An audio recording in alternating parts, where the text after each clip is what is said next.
He waited for a bride. What he got were 3 giant warrior sisters. The struggling farmer waited for his mail-order bride, but 3 towering Navajo sisters stepped down from the wagon. Elias Ward had been marking the days, clutching that faded letter, promising him a small woman named Harlan, who would cook his meals and patch his clothes. Instead, 3 massive shapes emerged from the haze, each standing taller than 6 feet, with shoulders wider than most men he had ever known. Their strong arms and calloused hands carried the weight of endless work, and their sharp eyes carried mysteries that made his stomach twist with dread. The wagon driver tugged his hat uneasily and left without a word, abandoning Elias with these fearsome women who spoke in low tones he couldn't comprehend. The eldest stepped forward, her thick braid glowing in the afternoon sun, and said something that sounded like a question, though her fingers rested on a knife strapped to her side.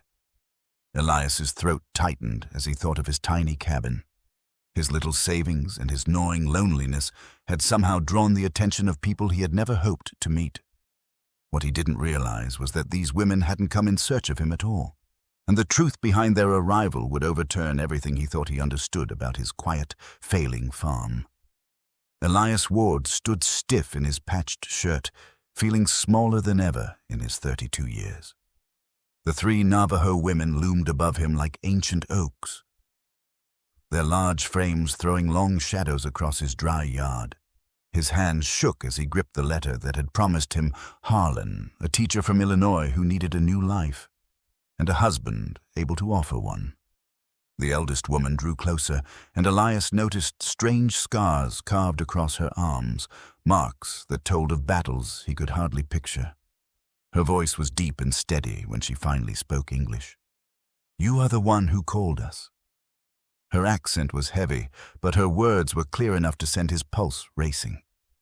"I think there's been some mistake," Elias muttered, edging toward his door. "I was waiting for someone else, a woman named Harlan." The sisters exchanged looks, and the youngest, still nearly a head taller than Elias, let out a humorless laugh. Her thick shoulders shook as she moved her head. "Harlan is gone," she declared flatly. "We came instead." Elias's knees almost collapsed beneath him.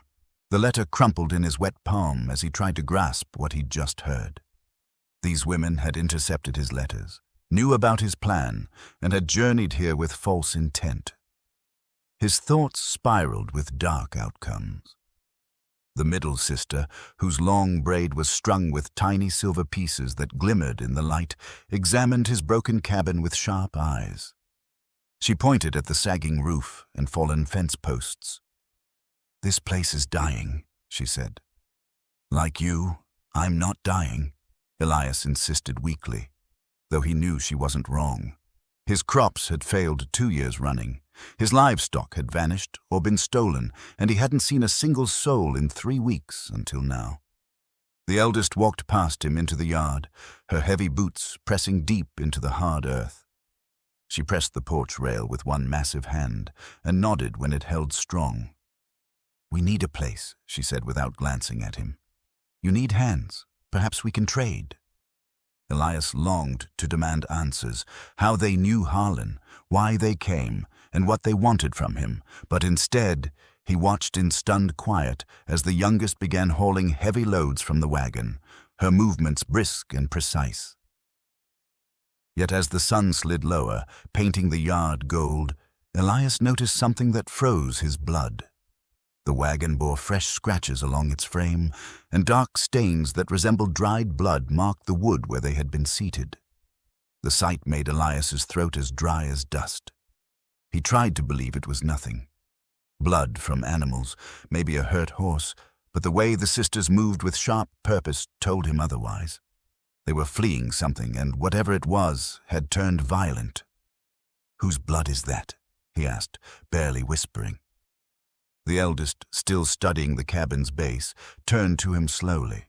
Her eyes carried no warmth, no answers, only the cold measure of someone weighing if he was prey or ally.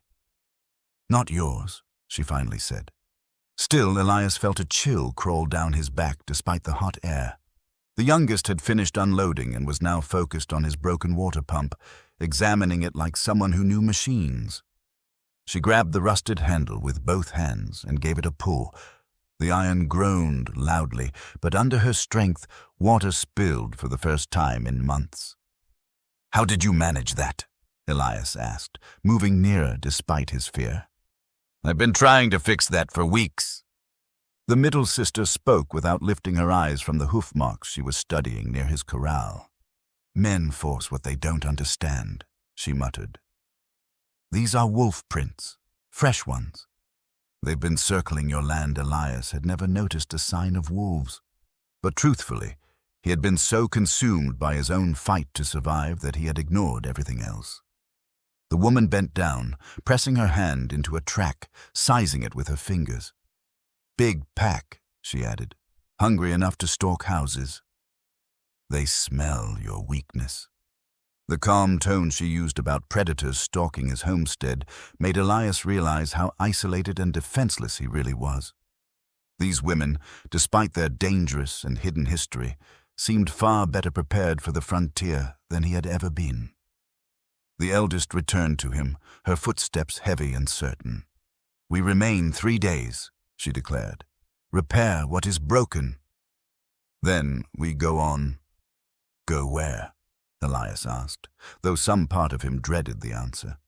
The youngest, still dripping from the pump she had repaired, lifted her head. For just a breath, something close to grief flickered across her face. "West," she said flatly, "as far as the earth lets us." As if summoned by her word, the pounding of distant hooves rolled across the plains. Instantly, all 3 women stiffened, hands flying to weapons Elias hadn't even noticed before. The eldest's voice sliced the air like steel. "Who knew you expected a bride today?" Elias's chest tightened as he struggled to recall who he had told about Harlan's arrival. "Only the post clerk in town," he whispered. "Maybe Samuel at the storehouse." The drumming hooves swelled louder, and Elias now counted at least 4 horses closing in at steady pace. The eldest moved with shocking swiftness for her size, slipping behind the cabin corner where she could watch without being seen. Her sisters took opposite flanks, their movements practiced as if this drill was second nature. "Inside," the middle sister ordered. "Keep low from the windows." "This is my farm," Elias protested, but the look she shot him could have frozen fire. He retreated to his doorway, his hands trembling as he saw the 3 women change from strange wanderers into hardened warriors. 4 riders crested the ridge bordering Elias's land, spurring their mounts and kicking up dust. Even from afar, Elias saw these were not callers bringing goodwill. Their foaming horses showed they'd been riding fast, and their tactical spread betrayed trained intent to trap. The youngest had climbed to his roof like a shadow, crouched behind the chimney with perfect sight of the intruders. Her body was coiled, silent, dangerous, like a panther ready to leap. The sight of her balanced there made Elias realize these women carried skills he could never fathom. The riders slowed into his yard, their leader sliding off his horse with arrogant ease, the swagger of a man accustomed to taking. Elias recognized him, Colton Briggs, the land baron who claimed half the territory and behaved as if he owned the rest. Briggs had harassed Elias for months, pushing him to sell with threats disguised as offers. "Boy," Briggs called, his tone laced with false warmth, the voice of a predator. "Heard you got company today." "Thought I'd come give a proper welcome." From behind the cabin, the eldest stepped out, and Elias saw Briggs's smug mask falter. She towered almost as high as his horse, her massive frame making his 3 partners look smaller by the second. "Leave. You are not wanted," she commanded, her voice ringing like a hammer across the yard. Briggs recovered quick, his hand drifting toward the revolver at his belt. "That's no way to greet me, especially since Mr. Ward and I have business about this land." But even as he spoke, the middle sister appeared from the opposite corner, and the youngest dropped soundlessly from the roof behind the riders. In a blink, Briggs and his men stood surrounded by 3 giants who looked capable of breaking beasts with bare hands. Colton Briggs tried to keep his arrogance, but Elias saw sweat collecting on his brow as he realized his advantage had already vanished. The 3 Navajo sisters arranged themselves with soldier-like precision, blocking every exit while staying close enough to strike in an instant. "Now, ladies," Briggs said, forcing a grin that never touched his eyes. "No call for aggression. I only came to talk business with Ward." The eldest advanced a step toward Briggs's horse, her hand resting lightly on the long blade at her side. "Your dealings can wait," she replied. "We were here first." One of Briggs's men, a twitchy fellow with yellowed teeth, whispered urgently to his boss. Elias caught the words, "Navajo and dangerous," before Briggs silenced him with a glare. "Word was a school teacher was due today," Briggs pressed, his voice sharpening. "A woman named Harlan." "Where is she?" The youngest sister, standing close enough to brush against the riders' horses, finally spoke. "Harlan chose not to come," she said flatly. "We came instead." Elias noted that none of them denied knowing Harlan, and the way they spoke hinted at something far more complicated than a missed coach. These women had deliberately stepped into Harlan's place, but why? Briggs's horse shifted uneasily beneath him, sensing the strain in the air. "Well, that's a shame," Briggs muttered. "See, Ward here owes money. Serious money, and there was an agreement that his new bride would help him catch up." Elias's chest sank. He had never borrowed from Briggs himself, but he had taken advances from the man's agents against harvests that the drought destroyed. Now it was clear why Briggs had such interest in his bride arrangement. The middle sister spoke, never breaking her stare at the mounted men. "How much?" "More than he can cover," Briggs replied. "But that's between me and Ward, unless you ladies mean to take it on yourselves." The sisters traded a look that held an entire dialogue Elias couldn't follow. The eldest gave the slightest nod, and at once the balance of the yard shifted. These women were not merely passing through, they were choosing a side. "We are taking it on," the eldest declared, her tone as final as stone. Briggs's face darkened, his hand inching toward his pistol. "That'd be a mistake." A costly one. Before a weapon cleared leather, the thunder of more riders split the silence. These horses came fast, their war cries rolling across the open land. Briggs' face went pale as recognition struck him.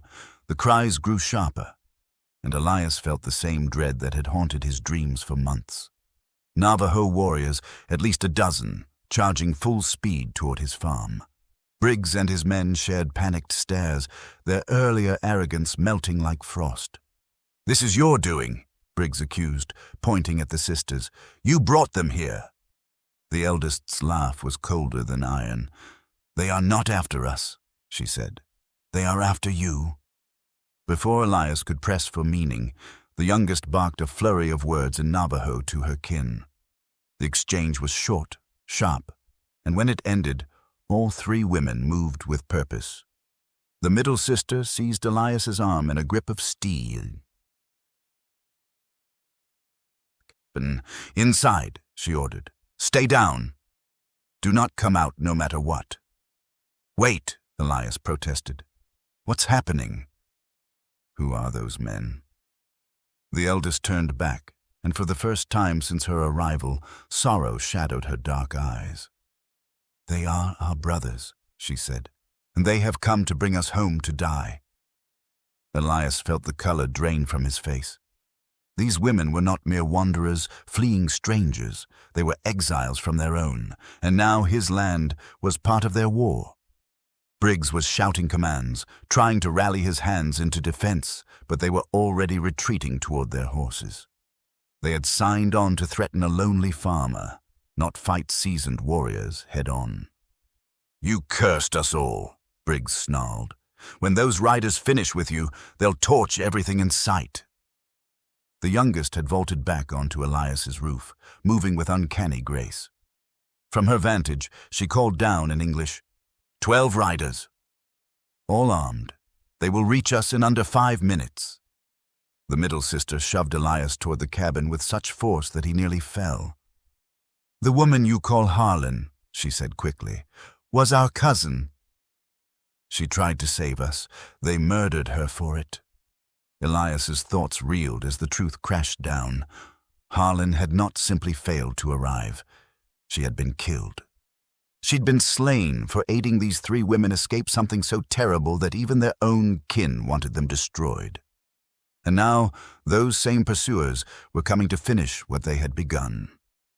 The incoming war cries sliced through the air again, nearer now, and Elias could make out dust clouds forming along the horizon. Harlan was already climbing onto his horse, clearly plotting to abandon the battle before it began. "This isn't finished, Grant," he yelled. "When this ends, I'll return for what you owe me." But as Harlan urged his horse toward the hills, the eldest sister moved directly into his way. Her towering figure cut off his escape entirely. And when she spoke, her voice carried the certainty of violence. "You will remain," she declared. "Face the ruin you helped shape." Harlan tugged harshly on his reins, but the horse refused to move past the imposing warrior woman standing before him. Her thick arms folded over her chest, and she looked as immovable as a mountain wall. "What do you mean, what I helped shape?" he demanded, though fear cracked through his voice. The middle sister replied while sliding fresh rounds into her rifle. "You bribed our father to wed us to your partners, old men hungry for young brides they could dominate." Her words lashed the air like strikes. "When we defied him, you told him we were useless daughters who deserved pain." Elias's gut twisted as he understood the scale of what had been hidden. Harlan wasn't simply pressing him about unpaid debts. The man was bartering human lives, arranging forced marriages, and twisting tribal law to seize power. "That's business," Harlan muttered, though his swagger was completely gone. "Your father accepted the deal." The youngest sister called from the rooftop, her voice taut with urgency. 2 minutes. They come armed with rifles and painted for battle." "This is no negotiation." The eldest sister grabbed Harlan by his shirt front and wrenched him from his horse with shocking strength. His boots swung above the dirt as she held him eye to eye. Her massive hands caged him like a child. "Eleanor tried to alert the agency about your crimes," she said. "So you had her slain and told everyone she died of fever, but we always knew better." Elias watched in horror as Harlan's face drained white. The man had arranged Eleanor's killing to bury his vile trade, and now the price of that deed was thundering across the plains toward them. "I can pay you," Harlan wheezed, "whatever you demand. I have wealth, land, influence." The eldest sister released him, dropping him into the dirt like a sack of grain. "You possess nothing we want except your dread," she said. The pounding of hooves was close enough now that Elias felt the earth trembling beneath his boots. The middle sister pressed him toward his cabin door one last time, her iron grip surprisingly gentle in spite of her haste. "Stay inside," she repeated. "No matter what comes, do not emerge until we summon you." "What of them?" Elias asked, pointing at Harlan and his men, who now crouched together like sheep caught in a storm. The youngest sister slipped down from the roof, landing softly beside her kin. Her braids were heavy with dust, and her dark eyes burned with the focus of a predator about to strike. "They chose their path," she said. "Now they suffer the outcome." As the 3 sisters settled into place around the cabin, Elias saw something that chilled his blood. The war cries had abruptly ceased. The silence that followed was more dreadful than any sound, because it meant the warriors had arrived and were now deciding how to proceed. The quiet stretched tight as a drawn bowstring, ready to snap.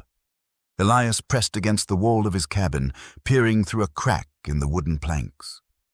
12 painted riders sat frozen on their horses at the boundary of his land, their colors vivid against the harsh afternoon light. The leader, a scarred veteran whose face told of endless battles, raised one hand in a signal Elias could not read. The eldest sister stepped forward, her towering figure dwarfing even Harlan's men, who shrank behind their mounts. She spoke in their tongue, her voice carrying sharp and clear across the yard. Whatever she said stirred murmurs among the mounted fighters, and several shifted restlessly in their saddles. The scarred chief answered in the same tongue, his tone edged with authority. Elias heard the word death repeated, and the way the three sisters braced told him the exchange was not in their favor. Harlan, still sprawled in the dirt where she had flung him, tried creeping toward his horse. The youngest sister caught the movement and planted one heavy boot on his back, pinning him to the ground like an insect. Her power was so casual, so absolute, that Harlan ceased resisting instantly. "Please," Harlan gasped, "I have silver." "I can pay all of you. There needn't be bloodshed." The middle sister answered without lifting her eyes from the horsemen. "You murdered our cousin. You sold women like cattle. Violence is all you ever practiced." The tribal leader slid from his horse, his movements smooth and commanding. He was smaller than the three sisters, yet carried the weight of absolute authority. When he spoke again, his words were aimed at the eldest sister, and Elias heard fury in every phrase. The eldest sister replied in kind, gesturing toward Harlan and his men. Her deep voice rose and fell like thunder over hills, and whatever she declared brought nods from several of the warriors. Then the youngest sister suddenly shouted in English, "Elias Grant, step outside. Our brother wants to meet the man whose land we've claimed as refuge." Elias's hands trembled as he unlatched his cabin door. Every instinct warned him to remain hidden, but something in her tone hinted this might be his single chance to sway what came next. He stepped into the yard, feeling smaller than ever, ringed by so many armed and perilous figures. The Comanche chief examined him with piercing eyes that seemed to uncover every hidden truth. When he spoke, his English was measured and deliberate. These women defied sacred tradition by rejecting marriages to chosen men. "The punishment is death, but they also spoke truth of this outsider's crimes," he continued, pointing at Mercer.